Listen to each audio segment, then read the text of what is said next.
Welcome back to the Sign of Good Health podcast. Today I'm once again with William Sturgeon, now of MB Wellness, the owner. He is a licensed massage therapist, RKC certified, has dozens of other certifications. I'm just pulling up his website here. He's got a BS in exercise science. He's a certified trainer through the NSCA and functional strength coaching, corrective exercise, and functional movement. So the biggest thing that stands out to me with William is he's always experimenting and learning, and he very much walks the talk, and he takes a very holistic approach to fitness. So his stuff is a lot more about functional movement and performance, not just trying to lift as heavy as possible and go all out. And he also is always posting on social media with useful articles and videos. And he does talk about the mental health side too. So I strongly recommend following him on that. So now we're going to talk about, he just opened his new business, MB Wellness, which I was trying to come up with some kind of goofy thing to ask what it stood for, but I'm assuming it's like move better. It's actually mind body wellness. Oh, okay. So the MB stands for mind body, and for me, it's like you mentioned a little bit about my background. I do fitness, but I also put in the mental piece, and so for me, it's the integration of the two. Where to me, this is probably the most holistic, well-rounded approach that I'm now doing, where I'm taking approach to the mental side even deeper now, more than I have before. Yeah. And I really liked how you put it on your website. What you're kind of all about is you're looking for adults who are professionals or business owners and kind of doing their life stuff and haven't had success with traditional fitness. And so the people that are looking for that professional help to empower them, help them look, feel, and move better. So there are two parts I want to highlight from that. So let's talk about first, what are some of the common problems people run into with traditional fitness? Number one is it's not sustainable long term. So oftentimes, most people get introduced to fitness, whether it's through just, hey, I want to lift weights to look better naked. Other people might be introduced to it through sports backgrounds, and other people are introduced to it because a friend of theirs brought them to it. They did classes, whatever it may be. But with the conventional or traditional fitness, it's often focused on a segment of the body, primarily chest one day, then the back the next day. They're now coining terms for it now, and it makes me giggle a little bit. Where they're like, "Oh, I'm doing a push J," or "I'm doing a pull day," and it's like you're doing the same things you were doing before. You just found a different name for it now. You're not any better than you were 10 years ago. You're just relabeling it, and Yeah. so for me, instead of breaking the body apart and beating the person up, where most fitness does take that approach, like, hey, it's about beating your body up, getting super sweaty and sore, otherwise you didn't do anything. I take a complete different approach where we focus more primarily on building the body up, doing full body workouts every time, and focusing on what's feeling well and what might be a challenge for them today. I really like the way you put that. And something I read or somewhere is like it's not hard to make somebody sore, but it takes a lot of skill to make somebody better. In real life, you're using your whole body. Like if you're reaching into a crib to pick up a kid, you're getting the hip hinge and you're reaching, and can your back support that? And you don't really have the option to do proper body mechanics of a deadlift because the wall of the crib is there. So it's like, can you handle in real life, like moving around?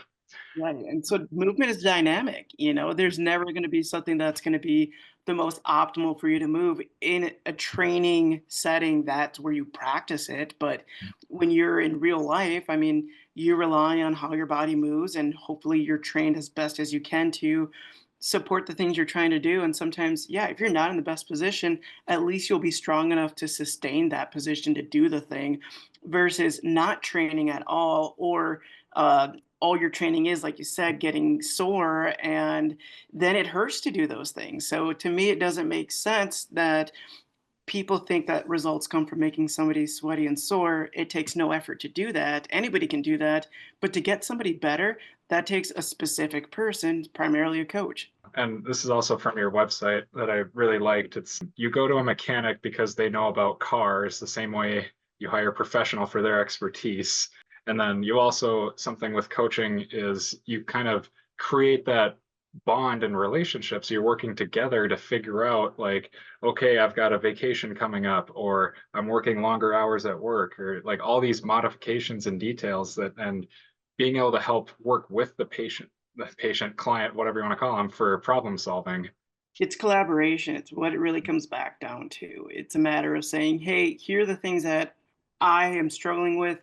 How can you help me solve that problem?" And it's through that. I mean, trainers are initially just problem solvers for people who need help doing what they know they should be, but they just have a hard time doing it. That's what it really comes back down to. And for us, we have the education and the ability to help people. My accountant, they don't need to know all about the different muscles that are getting hit during a push up. They don't Right. need to know about how their core is going to function. They need to know how to punch numbers, feel good, and be able to show up for their family and do the things they want. So those are the priorities that come into factor. So that's why you hire out for a professional, because they take care of all the problems. You just show up, you do what they say, and then you go home. That's simple, cut, dry as it is. Now there's depth to that, but for the most part, that's just really what it comes down to. Yeah, and I wonder if that's a misconception that people run into that can maybe prevent them from getting started, is like they think they need to change their whole life and become a fitness person, as opposed to just basically comparable to, like, you go to a doctor or whatever. It's like, I've got an appointment with William at 4. I'm going to show up and he's going to guide me through the thing, and then doing that over time, and that's all I need to do. I don't need to be like change my whole life and persona and become a fitness person. I can just make it a component of my life instead of all consuming. hmm And yeah, a lot of people too will also think about this as well. Is that Dean Somerset said it best? Is that people worry about lifting weights the way that if I were to drive a car, I would be worried that I'd become a NASCAR driver.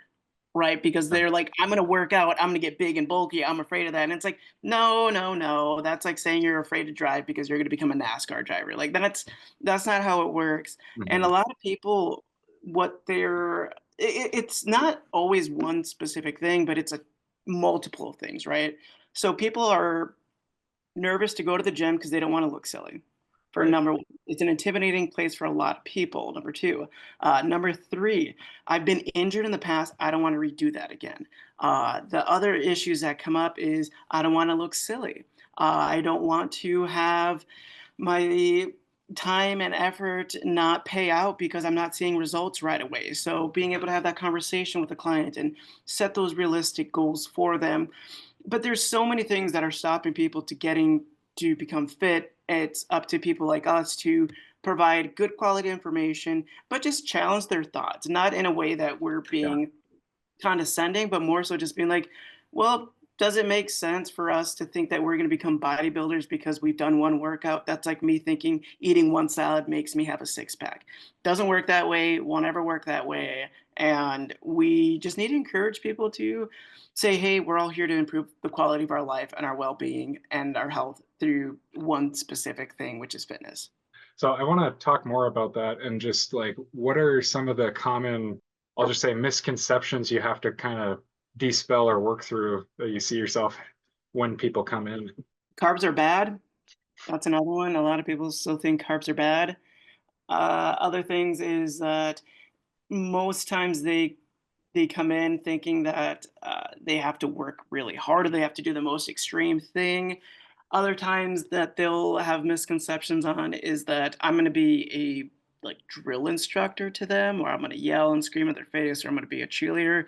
In reality, all I am is I'm here to support you. I'm here to give you feedback. I'm here to talk to you as a human, get to know you as a person, be supportive of you and your goals, and give you the best information I can based on what you're struggling with, and just having that open communication. We're building relationships with people so that they can have better relationships with themselves and with the people that they love in their life. So I feel like the a lot of those misconceptions go, I'm here to lose weight, and then 4 to 6 weeks down the road, they realize, hey, I'm moving better, I have more energy, I feel so much better.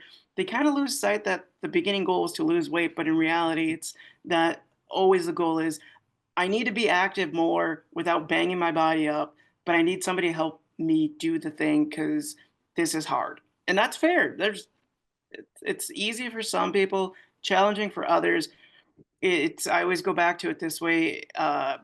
If you like ranch, that's awesome, dude. I'm happy for you. If we go out to eat and we get wings, you're gonna have my ranch because I don't like ranch. I don't care about ranch. I'm Yeah. not gonna judge you either because that's your preference. That's fine. That's cool. However, it's the same idea when it comes to people. It's like, hey, man, I'm not here to. I think they call it like ache your yum or something like that, yuck your yum, something like that. Yeah. But either way, the message is going to be, hey, I'm here to help you, and I'm not here to judge you. I'm here just to be supportive for you. Yeah, we're getting all the slang and Yeah, we're feeling, yeah, definitely catching up on the interwebs, that's for sure. we're touching on 2 points I wanted to go into next. People kind of fall into they want to do this all out sprint, and like I usually call it like the New Year's resolution sprint, and they'll do like one or two workouts and make a few healthy meals, and then like a week or two later everything's back out the window. And you have an article about this on your website about consistency over intensity. Yeah, I mean, a lot of people think that sprinting is the best way to finish a marathon. And I mean, that's not at all possible, but that's what people think about is that the harder I work or the more I do to catch up for all the time I haven't done something, that's going to make up for that because people are trying to rush results because let's be honest, weightlifting is challenging. It's discomforting at times. And so people don't want to go through that level of discomfort. And so they also have this thing too about them that they feel guilty. There's a Yeah. lot of guilt about what I ate or what I did or what I didn't do. And they come to the gym to try to make it up and try to, I guess, like in one way, like think about repenting and be like, oh my God, here, I ate pizza this weekend. I got to do more squats. And it's like, I had pizza this weekend too. Where'd you go? It's like it's not a big deal. But when we think about intensity versus consistency, I often think about it this way: like you're going to be great at being intense for 4 to 6 weeks at most. Something's going to happen, and then immediately everything just drops because it's been at such a high threshold for so long that you're waiting for something to snap. And people anticipate it. They wait for that to happen so they can quit what they're doing, so that they can go back to what they're doing until they get fed up and they repeat the cycle over again. Yeah. Versus if it's consistent, you're going at a moderate pace the entire time. Because we're talking about the mind aspect. So, what does that look like in your new approach, like covering the mind element as well as the fitness? So the mind element is helping people look at their behaviors and actually like having them examine their behaviors or their thoughts about the things that they're doing. So, for example, I like to give people the analogy between the oak tree and the bamboo tree. Oftentimes, people think that the oak tree is the stronger tree, and they think that because of its size and the deep roots it has. However, if the wind gets strong enough, it'll break. Doesn't matter, versus the bamboo bends with the wind. So I try to teach people to be flexible with anything and everything that they're doing. I have certain clients that say to me on Monday, Wednesday, Friday, I'm here at 7 a.m. I know that that's my schedule. That's just always what it's going to be. To a degree, I agree with them. I'm like, yep, that's fine. But I always remind them that to be flexible, to say, hey, if life does get in the way, let's make up another day. Let's find a different day for a backup, right? Other things too is getting people to look at how much water they're drinking in a day. Most times people aren't drinking enough. Most people Mhm. aren't drinking water. And so I always ask them to, like, hey, how much are you drinking right now? Okay. Usually it's none to a glass or two a day. I'm like, okay, cool. Let's just start with maybe 3 to 4 next this entire week. Build from there. What they're doing for the nutrition, right? Like, are you still eating until you're uncomfortably full? Are you slowing down your bites? Are you adding in more protein throughout your day? Are you tracking calories if that's relatable to your goal, or at least taking an inventory of what that looks like for for your nutrition, but just basically taking the elements of where people have mindsets on and trying to just reframe or rechange the way that they're viewing it so that they can take a different approach to it. And then also looking into stress is a huge factor with a lot of people. Mhm. So helping them understand, hey, the mentality that you have is reflective to the stress you're having. If you're somebody who is always trying to rush to the next thing and you don't want to be late, which is rightfully so, but if you happen to be, there's no point in working yourself up, no point of getting anxious and trying to rush to be there because you're going to be late already. All you're going to do is just add more stress to yourself, and then it's going to come out and affect you on the training floor because let's say you have stressful day or a stressful night, and then you come in the next day and you're like, hey, weights aren't moving as well as they should, or I feel more stiff. Well, that's more than likely caused by stress that you had the day before because of something that happened and the way you were experiencing it or looking at it. There's a story in, I can't remember the book I was reading, but it was a guy that had like this, I'll say, 40-minute bike ride to get to work, and he was always stressed and like going so hard, and he'd end up all sweaty, and and he's like, I can't show up to work like this. So one time he left a lot earlier so he could just relax and enjoy the ride, and it took him like 42 minutes instead of 40, and he was at a casual pace and he was looking out at the ocean, and like it was a beautiful ride and everything. I bring that up for like putting in the work and not trying to rush the results, and you might actually enjoy the journey. And we talked about the consistency and sustainability earlier. Yeah, no, I love that because it's, yeah, we don't know until we actually know and we challenge ourselves. And Mhm. that's the biggest thing is we need to challenge our own thoughts more often, not to say that we're wrong, but more so to see if what we're thinking and how we're perceiving things, if it's causing us harm and we're I don't want to sound like I'm blaming people, but I kind of am going to sound that way. But Yeah. more so just saying, hey, where am I at fault for how I'm perceiving what's happening and how it's affecting me, right? Always think about it this way. When it comes to driving and somebody ends up cutting you, the first thing you think of is, man, that guy's a dick. He did that on purpose. Oh, Wow, does he not take into consideration all the other people that are here? Rightfully so, and right, we get upset, but the other part, we can challenge that. We've had this talk before, Alex. It's a matter of saying, hey, maybe that person has something else going on. That's an emergency. Maybe his family's in the hospital. Maybe his home's on fire. Maybe there's something else going on that we don't know yet, that we should just challenge our own thoughts and see somebody else's perspective, not to diminish our own experience, but to align how we're experiencing what we're going through.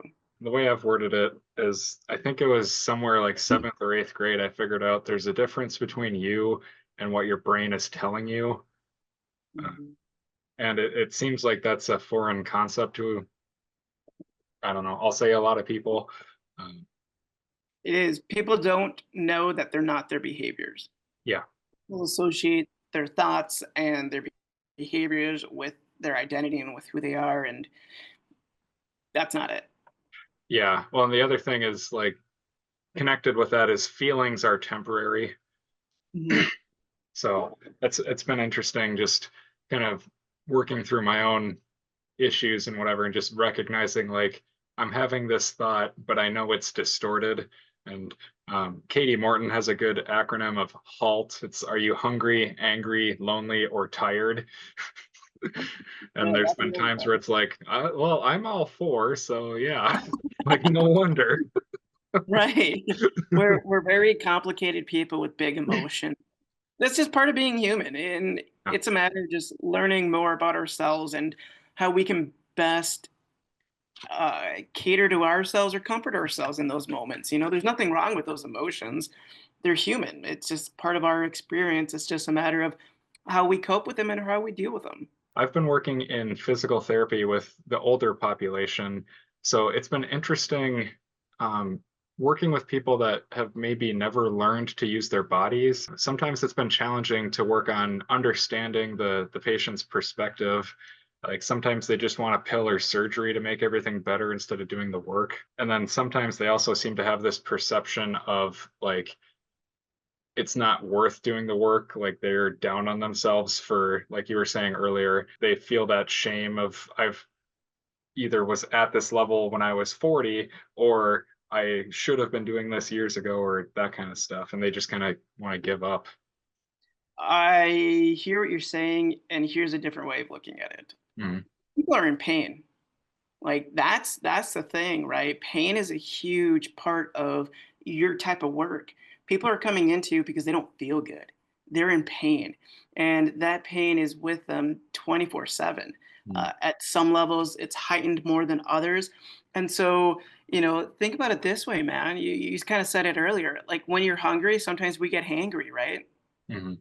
When we get upset over something, we end up unintentionally taking out on the people closest to us. And it's because of how we're experiencing our physical and emotional senses about what's happening. And so when people come into you and they may not feel like they want to do the work, or it would be easier to do this, it's because it's been accumulated for so long. It's just been built up, and I've tried this hasn't worked. I've tried this doesn't work. And when you're helping them reestablish movement and getting to help them out of pain, they oftentimes beat themselves up because they blame themselves for this, and they're going to tell themselves, I'm not good enough, this is not going to work because this hasn't before. And for us, when we're working with these type of individuals, it's a matter of just always being able to look for something in your own toolbox to get them to where they need to go. And that's why it's so important to keep educating yourself and talking to other people, is because the more you can learn is the better for your clients, because that's who you're serving, or your patients for this instance. So when I have clients who have been in that same category where they're recovering from an injury and it's frustrating, I share that experience with them because I hold the space. I'm like, yeah, dude, that's very upsetting. And I would feel the same way too, because of the limitations you're having or just the pain that you're dealing with. However, I did see you get better at this. I did see you be able to do this where you haven't before. So to me, it's not about looking at the end goal being where we're going to go. I mean, eventually we're going to get there, but until we get to that point, let's look at what success we're having right now. It can be the smallest thing or whatever it may be, but just keeping in mind that these people are in pain. How do I feel when I'm in pain? Okay, I'm not there to fix your feelings. I'm there to help you feel better and get better.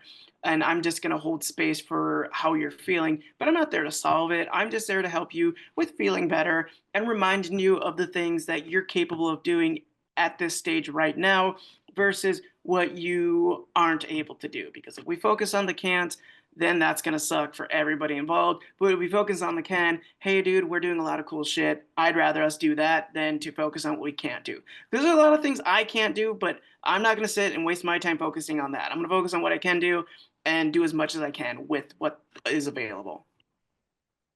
Yeah, that's you know, hits in the heart kind of thing. And I think for myself, like I think I don't always do the best job of filling my own cup, so I have that capacity to have the patience. Um, and I know something I struggle with more is the patients that have either dementia or other cognitive issues. And the frustration for me, I think, is they're not capable of retaining the education. So I feel frustrated in my abilities that I'm not able to figure out how to help them because we're doing the same stuff every day. And it's like, I know technically maybe they're building muscle memory if we do this 800 times or whatever, but it's also less harder to have those small wins, I think. And It it's is. something I'm working on. It is, and also I think an idea that could help you as well is to, it's not a reflection off of you, and like that's what where you and I am in the same boat, because sometimes I have clients who are very forgetful, and I'm like, dude, we've done this dozens and dozens and dozens of times, and I got to a point where I started recognizing that, hey, dude, I'm going to be dealing with this for the rest of my life. I'm not going to be pissed about it every time. Like I'll be a little frustrated, very like way less than I used to be. Mhm. And now I look at it this way. It's like they're not doing it on purpose. Number one, Yeah. it's not a reflection of me not being able to do my job. And then number three, it's again, it's not their fault. And so for me, I just have to ground myself with those things to be like, I'm very good at what I do. They're challenged with something that's outside of their control. And I can't, and they're not doing it intentionally. Like I gotta give that person a lot more empathy and understanding.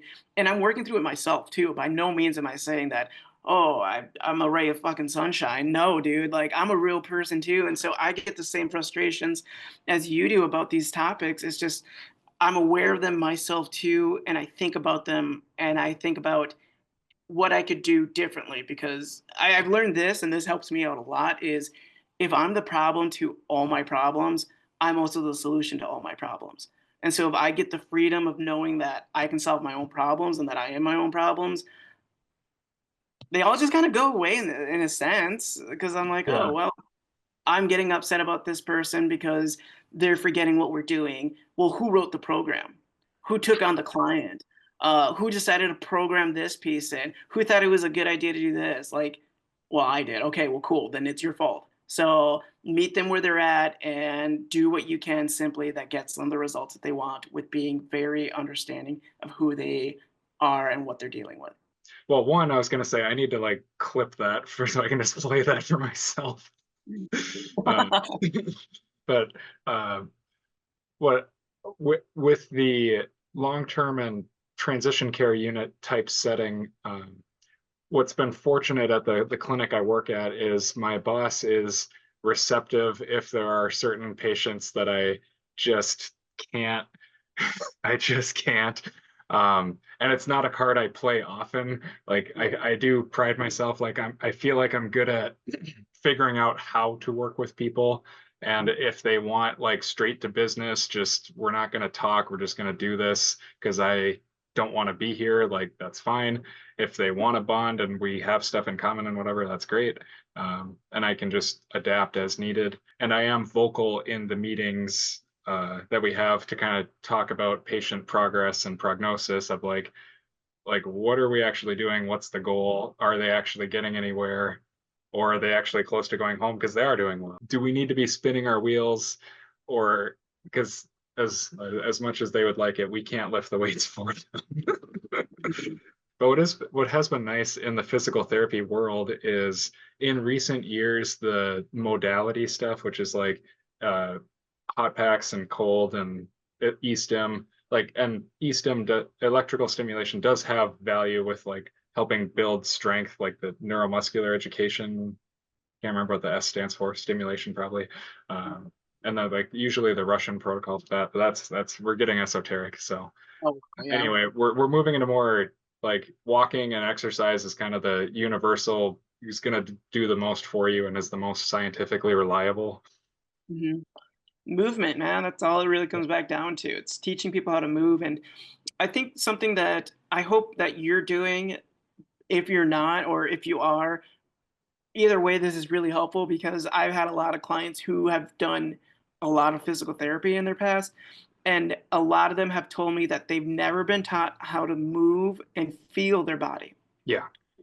I've been recently working with somebody who's been dealing with some shoulder issues, and I got her to go through some adduction, abduction, protraction, retraction, elevation, just basic movements of her shoulder girdle. Yep. She's never felt it before. And she's done so many treatments for this. And I was kind of like taken back by that. And I was like, okay, well, that's odd.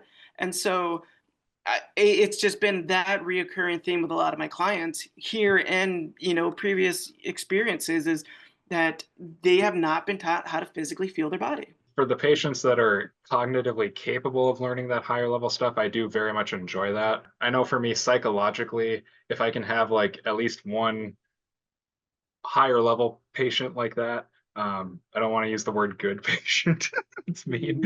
Um, and that's, but yeah, you know what I'm getting at. Like that helps. And then what I've been getting better at though, I've noticed is not carrying the frustration forward like to the next patient or when I come home. So that's been really nice and tells me I've been growing. Uh, Yeah, that's huge, man. Congratulations. yeah. So for you, let's kind of shift to with MB Wellness, like what kind of stuff have you learned from Restored Strength and your other businesses? And like, is there anything you're trying that's new or different? Yeah, the things that I'm doing new or different is how I'm approaching business for number one. And that means I used to have 3 or 12 month long contracts with people. And I recently learned from somebody who taught me the business model I've been using, the small group personal training, is that if you do a good enough job, you don't have to rely on that. And you can just go month to month. And that's where the whole the whole world's going into. It's all subscription based, and that's what people want. And I know how I feel if I'm stuck in a contract or if I have to do something for a long period of time, that I have more reservation doing it because it's just human nature, and it's how we're taught economically to experience purchases now. And so for me, if you do a good job, you don't have to worry. My money's going to be with you because Right. people. So on the business side, that's been different and doing a lot more grassroots connection and marketing. So Sioux Falls, the market here is very relationship based. So getting out to meet new people, getting out to talk, and just working with referral groups and working with like-minded people has been huge in the fact that it is based on relationships, who you know and who you trust, and just making sure that it's a word of mouth thing. And so watching that grow and experience has been uniquely new to me. And then on the training aspect, I'm doing very similar things as before, but completely different, where it's more focused on becoming more simple now. And so I like to get back into some basics where I'm having people do more push-ups than I have before in training. I'm having people focus on the quality of how their movement feels. Like I'm doing less squats than I've ever done before in training because I kept seeing that these particular group of people were dealing with more low back pain from squatting. So I just subbed it out for split squats, lunges, step ups, more single leg work. And that's more important for them too, for their balance and their longevity, and added in some new pieces of equipment. I've been using steel maces lately. Those have been a game Yeah, changer. I've those been are a big fun. fan of those. Yeah. Uh, Getting back into more body weight movements and just really focused on trying to solidify this as a system of working with a specific group of people, but making it super simple, effective, and efficient for people so that other people can do this too. Because if I'm being honest, it's about helping people, and I want to help a specific group of people. And the thing is, they don't need complexity. That's me because I'm a trainer and I get bored of things. And Right. 9 times out of 10, they haven't done half the things that I've done for 10 years. So going back to basics is what I'm learning now, which is something everybody talks about is you go and you learn so many things and you overwhelm yourself and you become Yeah. mad with all these ideas. And then you realize that it was just the simple stuff that mattered. Yeah. I like what was it? The Rocky Six, the when he's older and has to fight the young champion. They're making a game plan for how he's going to fight, and it's like we're not going back to basics. You've done that 100 times. We're just going to make your arms like cannons, so they just focus on Yeah. making strong. But anyway, um, so can you talk about like why or what about group training? Like, why do you think that works so well for you and the clients? It's because it's more affordable than personal training. Personal training is very expensive for one-on-one, and it's more affordable for them. It grows community. You bring people in together who have very similar traits because if you train a specific person, you know 5 other people that you're training that remind you of them. And you're going to start seeing these similarities. And so it's fun to build the community and the culture amongst other like-minded people and get them connected. And from there, looking at people don't need like I think about it this the 80-20. 20% of the people you work with need individualized training where it's like, hey, I need to spend one-on-one time with you because you're dealing with some severe things that need my specific attention, Mhm. that I know I would do a better job with you in that setting than I would with you in a shared setting. So going back to it, it's a matter of knowing that most people don't really care about what they're doing for their training. They just don't want to feel dumb. They don't want to hurt, and they just want to get the results. And so, if I know I don't need to make crazy programs and individualize for everything, because everybody's going to do the same thing. Everybody needs some core movement. Everybody needs some type of mobility, some upper body, lower body strength, some type of conditioning, and then cooling down. I mean, it's all the same stuff.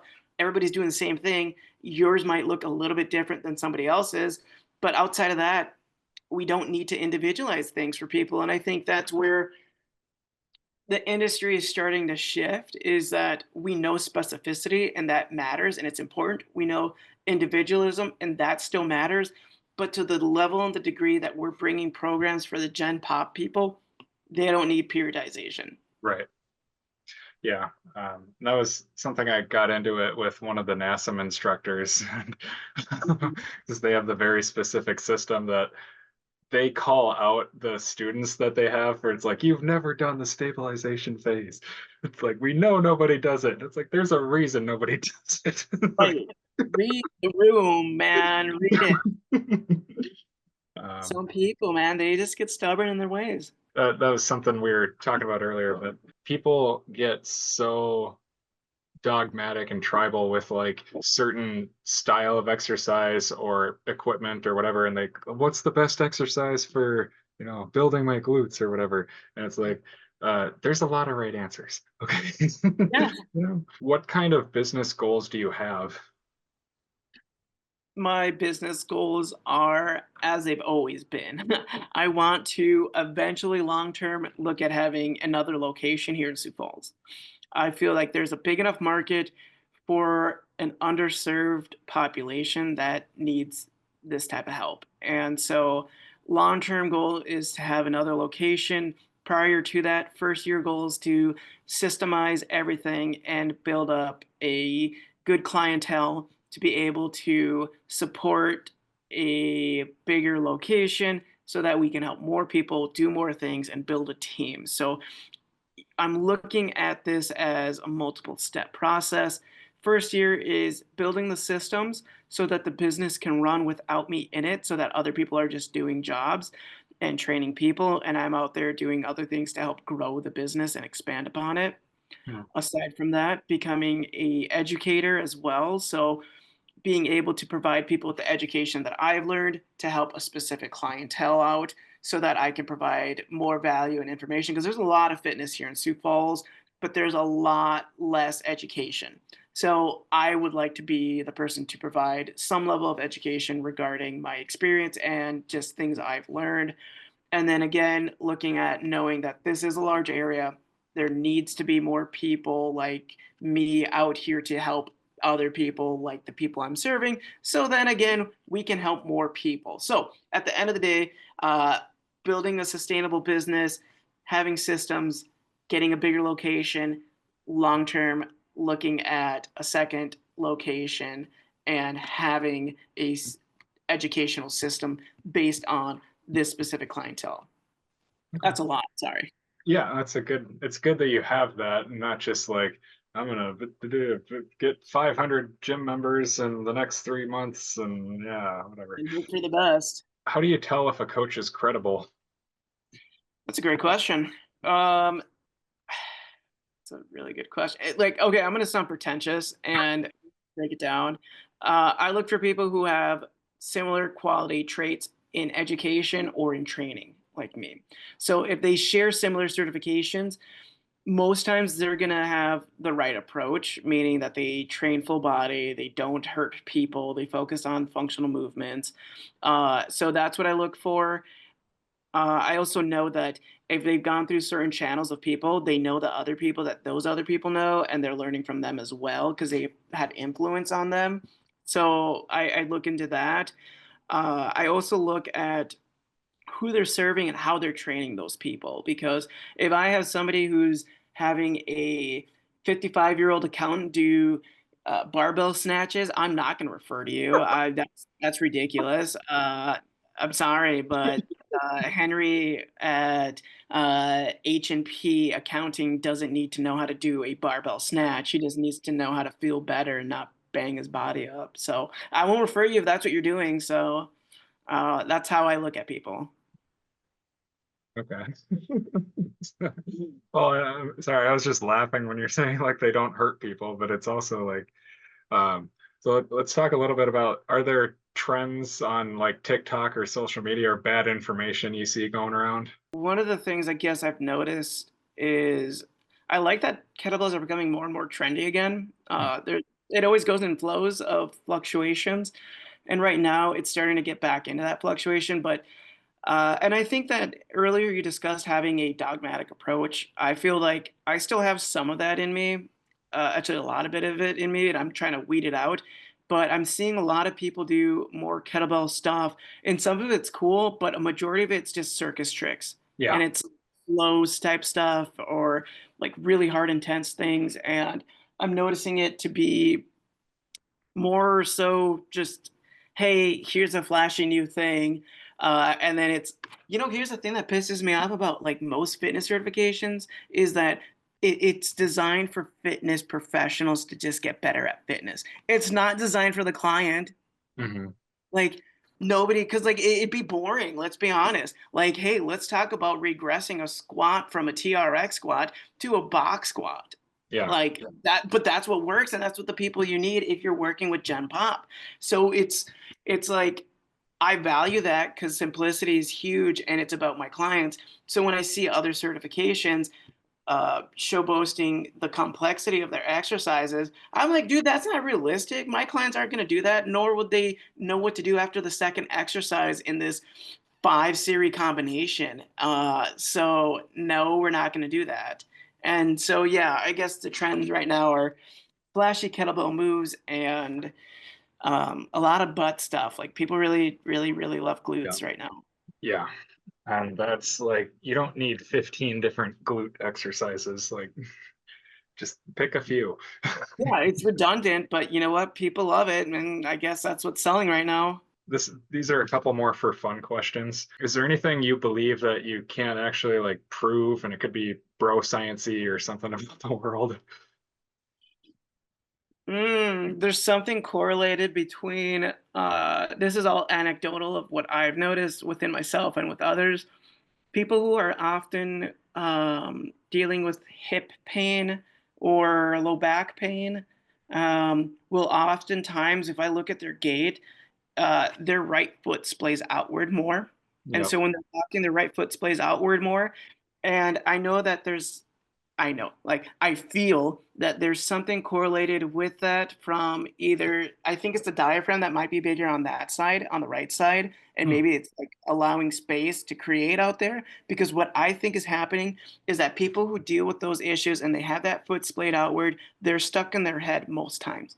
They're thinking too much and just kind of experiencing life versus actually feeling what's going on in their body. So, for example, I noticed that with me when I'm really focused on my work or I'm doing something, I hold my breath more often than not. My right foot splays more outward than my left foot, and I have more right inner thigh pain and right shoulder discomfort. And it's all because of that foot being turned outward is my assumption, my guess, but root of it is going back to me not being present in the moment or not taking my time to relax a little bit and be more chill about what I'm thinking. So I notice that a lot. I notice it with so many people. It's always the right foot, and they're usually people who are really creative or really anxious. I feel called out. I do it. I'm telling you, it's crazy. Yeah. Well, and yeah, I've definitely noticed the right foot out thing, and I think I had people ask me about it, and I usually just say driving. But yeah, I think there is more going on because I mean, unless you're driving for a career, people are spending time at desks, which can cause its own hip and back issues. But yeah, that's interesting. Um, and because I also have thought for myself with martial arts, I spend a lot of time in that staggered stance. Mm. So that could be a factor, but I'm also creative and anxious and in my head and all the other stuff. So, And so it's like um, what's going on in there? yeah. And I did meet a chiropractor once that had weird things. Like he did a thing where if this is my thigh, he like zipped it. He his just ran his finger down, and I could not fire the muscle to like do hip flexion. And I was Yep. like, "What?" And then he brought it back up, and I could move it. And I was like, "What is this witchcraft?" Like, I did a course like that before. It's a lot of weird voodoo stuff that I didn't really understand, and I yeah. know what you're talking about. And I did do a Google search real quick, and it is that the right side of the diaphragm is more elevated Oh, because of the liver. yeah. So Well, now we know. yeah, now I know. Oh, the other thing we were talking, you mentioned a little bit with kettlebell circus tricks. Like that's something I also see in the calisthenics world a lot.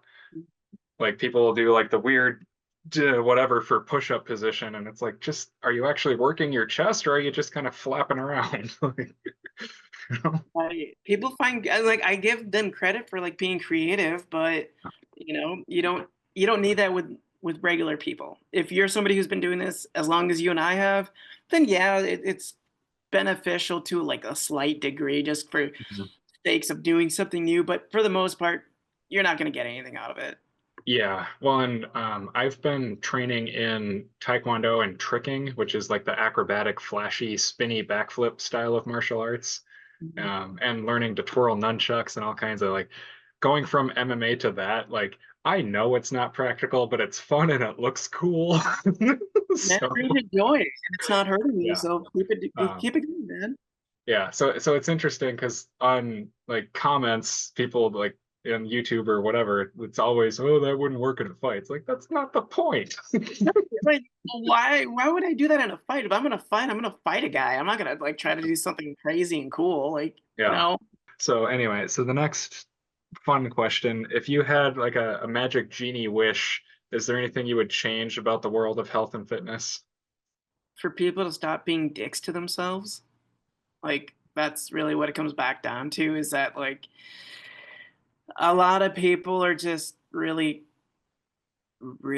harsh on themselves when it comes to the health and fitness industry, and I think that if we take a different view and perspective of being like, I do this because it's fun or I do this because it makes my life better versus, oh, I'm a piece of shit. I gotta go do this. Like, I don't like that approach, man. People are really harsh on themselves, or like, I can't do this, or I'm not enough, or I ate this, so I have to do this. It's like, dude, just chill out, enjoy what you're doing, and just be grateful that we're here doing what we can do. Because there's a time in your life where you couldn't do what you're doing right now, or you didn't want to, but we're here doing it. Or there's other people who can't do what you can do right now. So, it's just a matter of just more so just being appreciative towards yourself, your body, and giving a shit about yourself a little bit more in a way that you're compassionate to yourself, because then you can pour that onto other people. And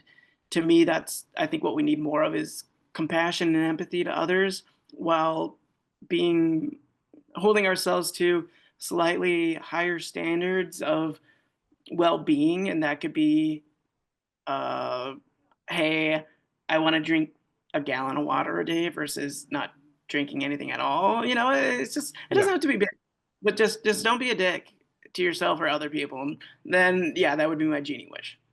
Yeah. And I really like that. I think that's a really good one. I had read recently The Mountain Is You, and there's a line in there about it doesn't take, it's not very brave, or it doesn't take a lot of courage to um, be kind to yourself when everything's in place, like you've done all the fitness stuff and you're at your health goals and you're not in debt and you got whatever. So that part was really interesting, and that whereas like so it's about you need to learn to accept yourself for who you are plus working towards whatever goals. So I was going to ask you, like, why do you think self-love is so difficult? Because we're the people who know all of our scars, our wounds, our warts are ugly, and we live with that person. And so when we know the worst about ourselves, we think the worst about ourselves. And so it's challenging to give that person that level of compassion and grace to them, because we know them to that depth, and that's ourselves, and we're like, "Oh, I'm a good person." No, I'm not because of these past things, or because I do this, or because I was mad, or because I felt sad. And it's like, um, no, that's not true. Just, don't be a dick to yourself because it doesn't work and we need it more than anything. And we're just really hard on ourselves because yeah, we live with ourselves and we know what we've done and how we think and how we live, and we're just really judgmental in that sense because it's societal, it's not genetic, but just your environment and how you grew up, how you hold yourself, what you want to believe, what other people are telling you. There's so many things, but at the end of the day, I think a lot of it just goes back to uh, we really guilt and shame ourselves in ways that we don't need to. Like, dude, we're all human. We all have experiences. We all have great days. We all have shitty days. We all have somebody we love. We all are people just doing people things. And I don't think we need to make it even harder on ourselves. And by not being a dick to yourself, you're more compassionate to other people, which shows, and you're more compassionate to the people you love and you surround yourself with. So I think that we just need to lower our own standards a little bit about ourselves and to show ourselves the same level of grace and compassion that we would give to somebody else because we deserve it just as much. That's very well put. It brings me back to like Jordan Peterson's rules for life. The number two is treat yourself like someone worth helping. Uh, Mhm. and a lot of he's a therapist and talks about like exposure therapy and the little things like can make the dragon small enough so you can actually win. Like you need to go find a job. It's like, okay, can you open the Word document of your resume so we can work on upgrading it? It's like you don't have to do anything, just open the Word document and like print it out, bring it next week or whatever. So those very tiny steps, and it's interesting, just people, at least I probably fall into this for myself, like, so I won't generalize, I'll be vulnerable, of like, well, it's like the goal sounds too little. It's like, well, why can't you do it? Like, because I want to be able to do this thing. It's like, well, Alex, come on. It's hard. I get it, dude. And that's where Yeah. you and I, we would need to practice discipline in that sense. We're used to doing bigger things, more complicated, harder things, but something as simple as that, that's hard for us because it's not enough. And so that's where the practice of our own discipline comes in, is saying, hey, can I do this small thing? Mhm. Well, yeah. Okay, we'll prove it. Yeah. And then something I've been working on in my own therapy is like just recognizing the small wins more. Um, Mhm.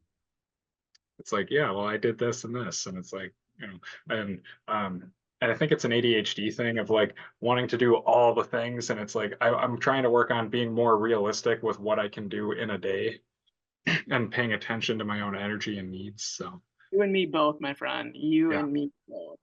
But it's all about just awareness, practice, and just interrupting the things that we're used to doing. And some days we don't, some days we do. It's a matter of just trying to tame it as best as we can and just being diligent and actionable. Not thinking, because thinking doesn't mean anything. It's yeah, about what we actually do.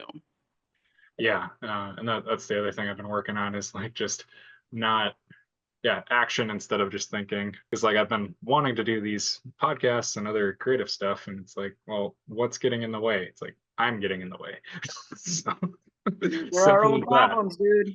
We yeah are our own problems, but we are our own solutions. yeah so I think that's a good way to wrap it up. If you're interested in working with William, he is in Sioux Falls at MB Wellness. You can do all your socials or how do you want people to find you? Yeah, look me up. My website is mymbwellness.com. You can find me on Instagram, Facebook, and YouTube, MyMB Wellness. Yeah, he posts a lot of good stuff so check him out. I appreciate it. Thank you, Alex. Yeah, thank you.